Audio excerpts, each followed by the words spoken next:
بسم اللہ الرحمن الرحیم۔ گرین ہارٹ کی طرف سے آپ سب کو السلام علیکم۔ آج کا سوال ہے، حکمت کیا ہے اور کیسے حاصل ہوتی ہے؟ واسو صاحب فرماتے ہیں، حکمت جو ہے وہ علم سے آگے کی ایک چیز ہے۔ علم جو ہے وہ معلوم کا نام ہے۔ دین کا علم بہتر علم ہے، وہ جو فرمایا گیا کہ علم حاصل کرو چاہے چین جانا پڑے۔ جو علم حضور پاک صلی اللہ علیہ وسلم کے در تک پہنچے وہی اصل علم ہے۔ تو علم کے آگے حکمت ہے۔ قرآن پاک میں ہے، یتلو علیہم آیاتہ ویزکیہم ویعلمہم الکتاب والحکمہ۔ نمبر 1 یہ کہ تزکیہ ہو جائے اس آدمی کا۔ تزکیہ کا مطلب کیا ہے؟ کہ انسان لالچ اور خوف سے آزاد ہو جائے، یعنی دنیاوی لالچ اور خوف سے، نہ امیر ہونا چاہے اور نہ غریب ہونے کا ڈر ہو۔ آپ یہ کہیں کہ نہ امیر ہونے کی دعا کریں گے اور نہ غریب ہونے کا ڈر کریں گے، تیسرے دن آپ اپنی دعا توڑ بیٹھیں گے اور امیر ہونے کی خواہش کریں گے۔ تزکیہ کا مطلب یہ ہے کہ کسی کو نقصان پہنچانے کی صلاحیت ختم ہو جائے، انسان دنیا میں آرام سے رہے، پاکیزگی میں رہے، مصفی قلب ہو جائے، دل میں بغض نہ ہو، عناد نہ ہو، لالچ نہ ہو۔ مقصد یہ کہ اگر دل کے اندر یہ سب آ گیا تو وہ تو پاگل ہو گیا، مر گیا، فنا فی السقر ہو گیا، تباہ ہو گیا، برباد ہو گیا۔ جس کے خیالات ایسے ناپاک ہوں، ناپاک عزائم، ناپاک ارادے، ناپاک خواب ہوں، تو وہ برباد ہو گیا۔ تو اس کا تزکیہ ہونا چاہیے، پھر اس کو کتاب اللہ کا علم ہونا چاہیے، اور پھر اس کے بعد کیا ہوگا؟ حکمت ہوگی۔ تو تزکیہ نفس ہو اور قرآن کا پورا علم ہو اور وہ تلاوت سے آشنا ہو، ہر شے تلاوت کر رہی ہے۔ یسبح للہ ما فی السماوات و ما فی الارض، تسبیح بیان کرتی ہے کائنات میں جو چیز بھی ہے۔ کس کی تسبیح کر رہی ہے؟ اللہ کی۔ اس تسبیح کا آپ کو پتہ ہو کہ کیا کر رہی ہے؟ رات کا سناٹا ہے لیکن رات تلاوت کر رہی ہے۔ سبحان اللہ، رات بول رہی ہے۔ سبحان اللہ، رات کے سناٹے بول رہے ہیں، یعنی کہ ہر چیز تلاوت کر رہی ہے۔ درخت، شجر، حجر، وحوش، طیور، یعنی وحشی پرندے، جانور، سناٹے، ویرانیاں، آوازیں، ہر شے بول رہی ہے۔ کیا بول رہی ہے؟ تسبیح بیان کر رہی ہے۔ اپنا، بیگانہ، خویش، اقارب، سب لوگ، یہ واقعہ ہو رہا ہے کہ تلاوت کو سنیں۔ آگے کیا ہے؟ یتلو علیہم آیاتنا، کہ اللہ کی نشانیاں بول رہی ہیں۔ صرف یہ بات دیکھو کہ اگر جنگل میں آپ جا رہے ہو اور دور سے دھواں اٹھ رہا ہے تو یہ نشانی ہے کہ آگ جلائی ہوگی کسی نے، کوئی مسافر بیٹھا ہوگا، پتہ نہیں تھاڑے انتظار ہی ہوئے، کیا پتہ کیا ہو۔ بہرحال یہ نشاندہی ہے۔ رات کو اندھیرے میں دور سے چراغ روشن ہو تو پتہ چلتا ہے کہ اس میں آبادی کے امکانات ہیں، ورنہ جنگل میں کون چراغ چلائے گا؟ یا کسی درویش کی قبر ہے جو کہ خود ہی روشن ہے۔ تو یہ نشانیاں ہیں، منظر سے وجوہات معلوم کر لینا کہ یہ منظر کیسا ہے۔ یعنی کہ ہم اپنے گھروں میں پھول لگاتے ہیں، لگتے نہیں ہیں، روز مرجھا جاتے ہیں، اور ان کی قبروں کو دیکھو، روشن ہیں، چمکتی ہیں، رونقیں ہیں، میلہ ہے۔ ہم روز سیاست میں میلہ لگاتے ہیں اور لگتا نہیں ہے۔ اجتماع کرنا بڑا مشکل ہے۔ کبھی کسی کو کہتے ہیں، کبھی پی آر او کو کہتے ہیں کہ یار جلسہ کرا دو، کہتا ہے کہ آج کل جلسہ بڑے خرچے کی بات ہے، کئی لاکھ میں چھوٹا سا جلسہ ہوتا ہے، کارنر میٹنگ. ایک آدمی کا میں نے بل پڑھا اسٹیج کے کئی لاکھ, اور اسٹیج بنائی اور کئی لاکھ دیے. اسٹیج والا کیا کرتا ہے, اسٹیج بنا دیا اور سامان اپنا واپس لے گیا, اور گورنمنٹ کو کئی لاکھ پڑ گئے. سارے اداروں میں ایسا ہے. تو اس سے کہا کہ 1000 آدمی کا جلسہ کرا دو, کہتا ہے جی کئی لاکھ لگیں گے. کہتا ہے کہ 10,000 کا جلسہ کرا دو, کہتا ہے زیادہ لگیں گے. یہ ایک الگ ادارہ ہے, آپ اسے آرڈر کرتے ہیں. یہ ادارہ سیاسی نہیں ہوتا, کاروباری ہوتا ہے.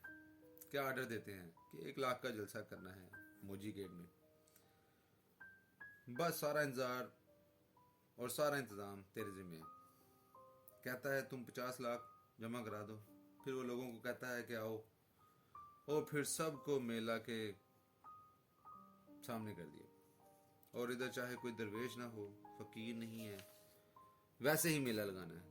تو وہ جائے گا, ڈھول والوں کو لے آئے گا, تبلے والوں کو لے آئے گا, گانے والوں کو لے آئے گا, سب کو لے آئے گا. پھر بعد میں جو نتیجہ نکلے. ہر شے کا ایک ادارہ ہے. تو یہ ہے اسپیسیفائڈ چیزیں. لیکن ان سب کے علاوہ جو نشانیاں ہیں, اور کہیں روشنی ہو یا میلہ لگا ہو, تو یہ اور بات ہے. یہ جو لوگ عام جلسہ کرتے ہیں وہ ہزاروں لاکھوں روپے لگاتے ہیں, مگر نہیں ہوتا. اور فقیروں کے ہاں بڑے جلسے ہوئے ہوتے ہیں. ایک آدمی اگر کہتا ہے کہ داتا صاحب جانا ہے, لیکن جس دن تنہائی ہو, تو یہ جانا ہی نہیں چاہتا. یہ کیسے جائے گا داتا صاحب, تنہائی کدھر سے آئے گی؟ تنہائی تو کوئی کرنے نہیں دے گا ان کو, لہذا وہ تنہا نہیں ہوتے. اور دوسری طرف ادھر کوئی بندہ اکٹھا نہیں ہوتا. تو یہ اللہ والوں کے واقعات ہیں, نشانیاں ہیں. نشانیاں حاصل ہو جائیں, تلاوتیں حاصل ہو جائیں, تو پھر سارا علم حاصل ہو جائے. پھر اس کے بعد اگر دنائی ملے تو وہ حکمت ہوتی ہے. دنائی کا معنی ماہیت اشیاء جاننے کے بعد حقیقت اشیاء سے آشنا ہو کر سارے واقعات جاننے کے بعد پھر تم دیکھو کہ رضا الہی کہاں سے شروع ہوتی ہے. جہاں سے رضا الہی شروع ہوتی ہے وہاں سے وزڈم شروع ہوتی ہے. دنائی میں, وزڈم میں, حکمت میں سارا دنیاوی علم ختم ہو جاتا ہے. تو ساری چیز الٹ گئی. یعنی کہ انسان دعا کرتا ہے کہ اپنی دنیا کو آباد کرنے کی, اور جب وہ دنائی میں جاتا ہے یا رضا میں جاتا ہے تو ہر شے اڑ جاتی ہے. بچوں کی جان بچانا یا بچے قربان کرنا. وَاسْتَعِینُوا بِالصَّبْرِ وَالصَّلَاةِ, اللہ سے مدد مانگو صبر اور نماز کے ساتھ. حکمت کی بات ہے, خالی نماز کی بات نہیں ہو رہی, بلکہ یہ صبر کے ساتھ ہو. اب یہ بات الگ ہو گئی. خالی یہ نہیں کہ نماز پڑھ کے آئے گا مسجد کی اذان دے کر, بلکہ صبر والی صلات ہو. تو مومن جو ہے اس کی نماز ہوتی ہے صلات ود صبر. اب آپ دیکھو کہ آپ خوشبودار کپڑے پہن کر عید مناتے پھرتے ہو. اب جو صبر کے ساتھ نماز پڑھ رہے ہیں یہ ہیں صبر والے لوگ, حکمت والے لوگ. وَاسْتَعِینُوا بِالصَّبْرِ وَالصَّلَاةِ. اور پھر اللہ نے کیا انعام دیا, ان اللہ مع الصابرین, کہ میں ان صبر والے لوگوں کے ساتھ ہوں. ان کا انعام تو اللہ ہے. تو صبر کے ساتھ نماز ادا کرو. تکلیف میں نماز پڑھنے والے کا انعام کون ہے؟ خود اللہ. وَلَا تَقُولُوا لَمَن يَقْتُلُ فِي سَبِيلِ اللَّهِ أَمْوَاتٌ بَلْ أَحْيَاءٌ. اور پھر دنیا داروں کو کہا کہ یہ اگر میری راہ میں مر جائیں تو تم انہیں مردہ نہ کہو, یہ زندہ ہیں. یہ زندہ کیوں ہیں؟ کہتا ہے جو میرے ساتھ لگ گیا وہ زندہ ہی زندہ ہے. تو زندگی کیا ہے؟ اللہ کے ساتھ وابستہ ہونا زندگی ہے, اور خدا سے غافل ہونا موت ہے. چاہے یہ اسی زندگی کے اندر ہو. موت کیا ہے؟ غفلت من اللہ. اور زندگی کیا ہے؟ بیدار ما اللہ. زندگی کیا ہے؟ اللہ کے ساتھ ہونا، بیدار ہونا. موت کیا ہے؟ اللہ سے غافل ہونا. چاہے یہ اسی زندگی کے اندر ہو، چاہے آپ میلے کے اندر ہوں. وَلِنَبْلُوَنَّكُمْ بِشَيْءٍ مِّنَ الْخَوْفِ. اللہ تعالیٰ فرماتا ہے کہ ان لوگوں کی آزمائش دیکھو، غور کرو، یہ درجے کیوں ہیں، یہ صاحبان حکمت کیوں بنے ہیں. ان لوگوں کو میں نے آزمایا ہے خوف سے. اگر آپ لوگوں کو اپنا خوف معلوم ہو تو آپ کو اپنا نام پتہ چل جاتا ہے کہ آپ کون ہیں. کہتا ہے بڑا خوف ہے، ڈی ویلیویشن ہو گئی، بینک میں پڑے پیسے کم ہو گئے. اب یہ آدمی کون ہے؟ کاروباری بندہ ہے. اس کا خوف کیا ہے؟ پیسہ. خوف سے انسان کا مرتبہ پتہ چل جاتا ہے. کہتا ہے مجھے یہ خوف ہے کہ ہم مر نہ جائیں. یہ خوف کوئی ذاتی قسم کا ہے. خوف یہ بھی ہے کہ ملک پاکستان کو کہیں آگے پیچھے نہ ہو جائے. چلو یہ بہتر قسم کا خوف ہے. یہ بندہ بہتر ہے، ذاتی کی بجائے ملی طور پر بات کر رہا ہے. اس کا خوف بہتر خوف ہے، ذاتی خوف سے باہر نکل گیا ہے. ایک آدمی کہتا ہے کہ مجھے خوف ہے کہ اسلام نہ مٹ جائے. اب یہ جو ہے یہ اسلام کا محافظ ہے. کربلا میں اگر آپ دیکھو تو خوف اس بات کا تھا کہ کہیں کوئی ظالم بادشاہ مسلمانوں کے نام پر نہ آ جائے، لہٰذا وہاں سٹینڈ لینا ضروری تھا. تو خوف کے مقام سے صاحب مقام پہچانا جاتا ہے. خوف کے درجے کیا ہیں؟ الجوع، بھوک. اب بڑے آدمی کو کیا بھوک لگنی ہے اور کیا پیاس لگنی ہے؟ تو پیاس سے بچہ اگر آواز دے تو پھر پتہ چلتا ہے کہ پیاس کیا ہے. تو خوف، بھوک اور پیاس یہ واقعہ اس مقام کی طرف لے جا رہا ہے.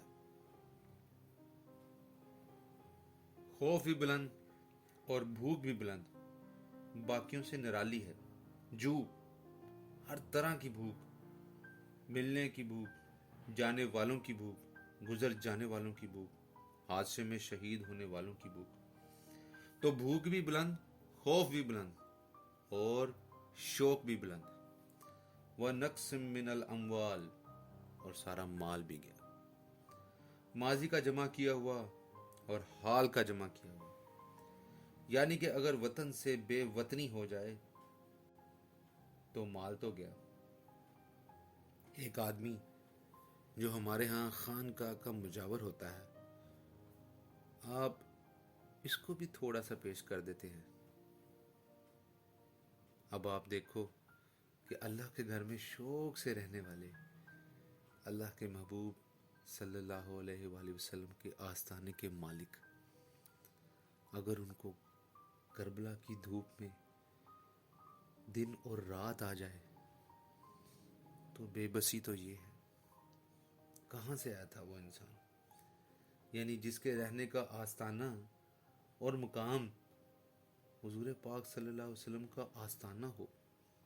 مالک ہیں آستانے کے اور اللہ کے آستانے کے بھی مالک ہیں، دونوں کے مالک ہیں. ان کو وہاں سے نکال کر اس بے وطنی کے سفر میں لے آئے. اس لمبی مسافرت میں آ گئی تو پھر پتہ چلتا ہے کہ مقام کیا ہے. بات سمجھ آئی؟ بھوک، مال کا نقص اور جان. آپ دیکھو کہ جان بھی کیسی کیسی قربان ہوئی. بڑے سے بڑے اور چھوٹے سے چھوٹے جان جا رہی ہے. بس ثمرات، محفوظ کیا ہوا پھل، پکا ہوا پھل. یعنی کہ جو پھل پکا ہوا ہے اس کا قبل از وقت بے وقت ضائع ہو جانا. اللہ کیا کہتا ہے؟ میں نے آزمایا یا آزماؤں گا. اب یہاں پر کیا ہے؟ یہ اللہ آزما رہا ہے. اگر کوئی انسان آزمائے تو کیا کریں گے؟ فائٹ کریں گے. اب پتہ لگ گیا کہ یہ تو اللہ کر رہا ہے.